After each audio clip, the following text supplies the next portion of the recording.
Alright, so this video is for everyone who's having a good day until something like this happens.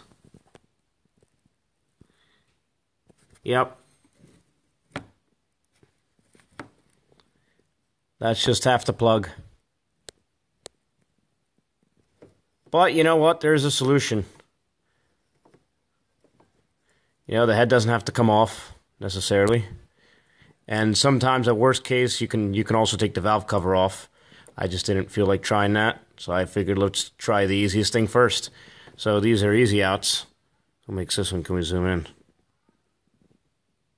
It's a Hanson, so USA made. Now there's different styles. This guy wasn't in there that tight anyway. Luckily I put it in and then took it out and then put it back in. So it already was broken on the first time.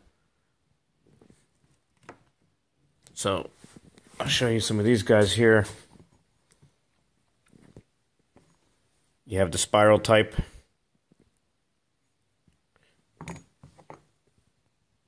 Different sizes. Here's some more over here. So you got two types. You got the spiral. Spirals work good. Sometimes I have better luck with these. They're just so sharp. Look at that. The edges are so sharp, they just bite. They bite really good. But you know what? It did the trick and saved me hours and hours worth of time. This project could have been a disaster. This is a customer car. Right now, what do you tell the customer? Hey, by the way, you know, we got to rip your head off, you know. But I thought you were just doing spark plugs. Shit happens. Shit happens. But I need my car today. I gotta leave in an hour. I gotta leave in an hour. Oh, tough shit, you know. Tough shit. Don't rush me, because if you rush me, then I don't get it out. And then I make it worse, then the head definitely has to come off. Patience is key when it comes to this kind of shit. Patience is key.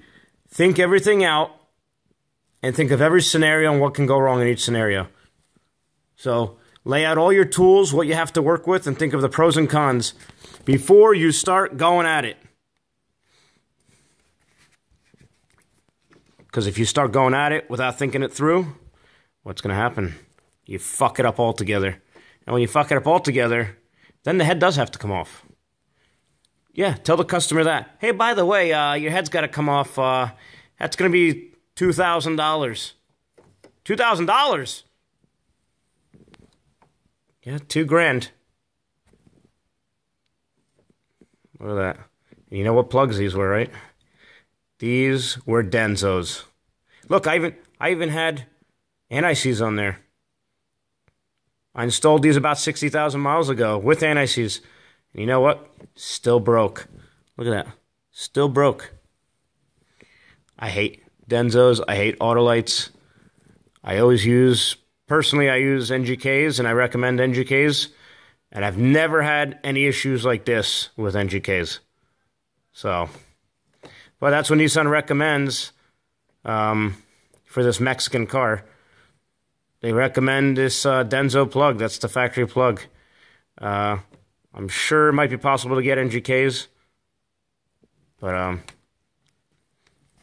I definitely recommended the customer to get NGKs.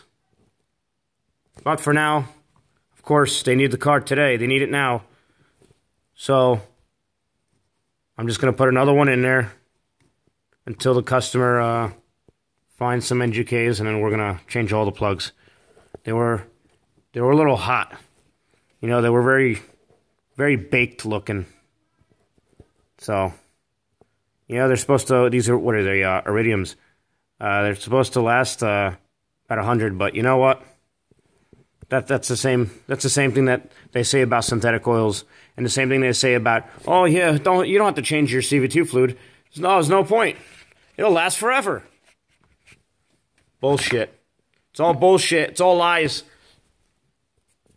So, back in the day, you had to do plugs every 30,000 miles, which is actually a good thing. You know why? Because at 30,000 miles, the plug should just come right out. You know, you don't have a stripped head. Now, you're going to wait 100,000 miles to change your plugs? No. 100,000 miles, Now you might strip the threads out of that head. You could. It's been a long time. So, I hate new cars. They're all shit. They're all junk. They're only getting worse. But, especially these Nissans. I will say these new Nissans are definitely piles of garbage. You know, they're not Nissans anyway. Were they Reynolds? Who bought out Nissan? Right? This is not the same Nissan. This is not the same Nissan as this one. Is that this? This came over on a boat from Japan. Yeah. It's not the same Nissan.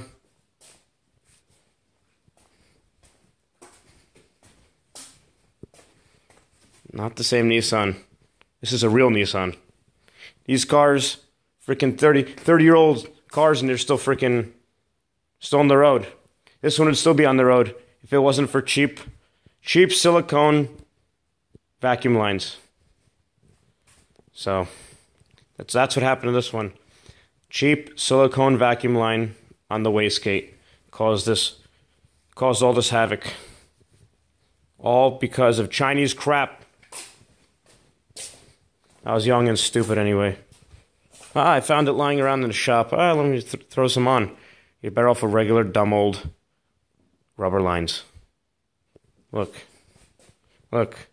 It's going to be an ornament pretty soon. Look, storage. Look at the storage. This fucker's packed. There's no room. One day. One day, look at those. One day it'll be on the road again. And one day this will be in the fucking scrapyard.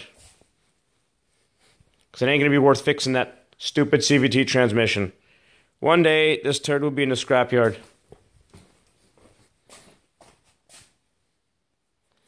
But I hope this helped you guys out. You know, I turned a big ass problem into a small problem. This took me a total of 10 minutes of just thinking it out, coming up with a plan. Don't jump to conclusions. Be patient and calm. And look, 5-10 minutes it was out. Now I'm going to put the plugs in and get this thing on the road the same day. I don't have to wait till tomorrow, the same day. All within 5 hours. 5 hours. At this point, it's taken longer to get plugs than it took to get this guy out. So, the lesson learned here, folks, is be patient. Don't freak the fuck out. Don't jump to conclusions, because you'll fuck shit up. You'll make it worse. But anyway, please like and subscribe. I hope this helps you guys out. You know, you guys can turn a really bad day into a good day, and most likely possibly be on the road the same day.